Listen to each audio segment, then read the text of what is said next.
Infeksionet kronike, lufta e padukshme brenda nesh. Kur mendojmë për një infekcion, zakonisht imagjinojmë diçka që vjen me zhurmë, një temperaturë e lartë, koll, dhimbje të forta ose diçka që na mbyll në shtrat për disa ditë dhe pastaj kalon. Ky është një infekcion akut.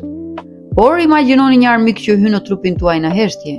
Ai nuk shkakton alarm të menjëhershëm, por qëndron aty për muaj, vite apo edhe për gjithë jetën, duke konsumuar ngadalë energjinë dhe organet tuaja. Sot do të flasim për infeksionet kronike, luftën e padukshme që sistemi ynë imunitar zhvillon çdo sekond pa e kuptuar ne. Çfarë janë saktësisht? Cilat janë më të shpeshta dhe si mund t'i dallojmë përpara se të jetë vonë? Para se të zbulojmë të vërtetën, bëni subscribe që të bëheni pjesë e komunitetit tonë të shëndetit. Çfarë ndodh në trup dhe llojet kryesore? Pse një infekcion bëhet kronik? Në kushte normale, kur një virus apo bakter futet në trup, sistemi imunitar ndez alarmin, prodhon antitrupa dhe shkatëron kërcënimin. Por disa mikroorganizma janë mjeshtër të kamuflazhit. Ata gjejnë mënyra për të fshehur brenda qelizave tona, ndryshojnë strukturën e tyre ose krijojnë një lloj bariere mbrojtjeje e njohur si biofilm, që antibiotikët dhe sistemi imunitar nuk e shpëtojnë dot.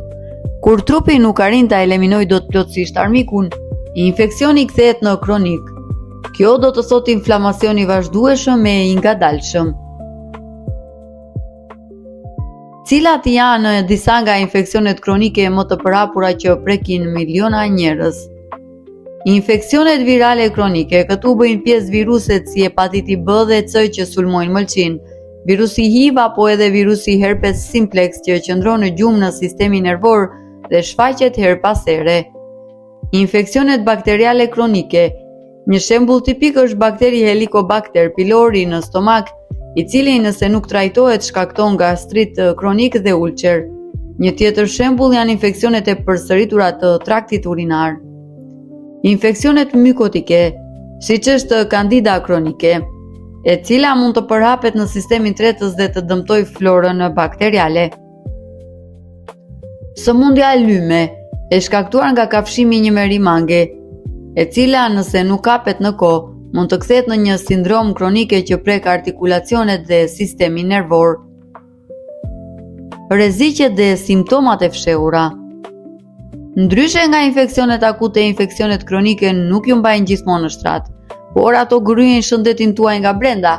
Shenjat që trupi ju jep shpesh ngatrojnë me stresin e përditshëm.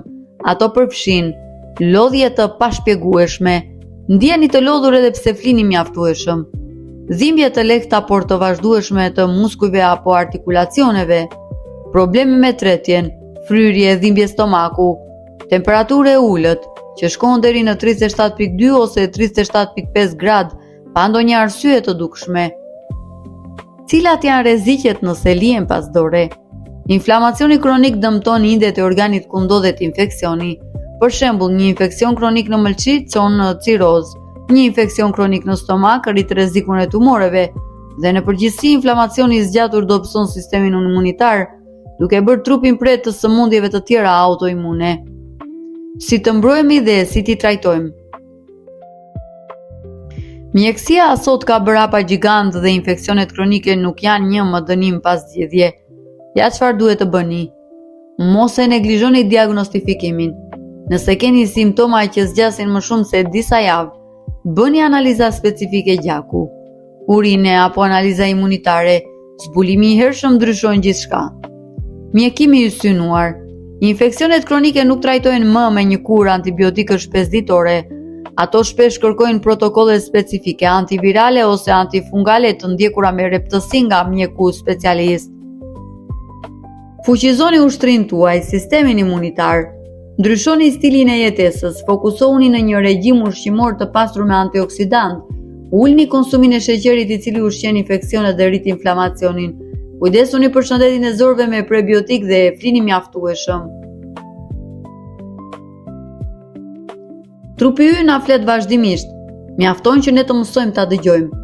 Nëse diçka nuk ju duket në rregull me shëndetin tuaj dhe zgjat prej kohësh, mos e lini pas dore me mendimin se do të kalojë vetë. Po ju a keni pasur ndonjëherë eksperiencë me një infeksion që ju ka munduar për një kohë të gjatë? Shkruani në komente dhe le të diskutojmë së bashku. Mos harroni të bëni like nëse ky informacion ju duk I vlefshëm dhe ndajeni videon me miqtë tuaj. Shihemi në videon e radhës, kujdesuni për veten.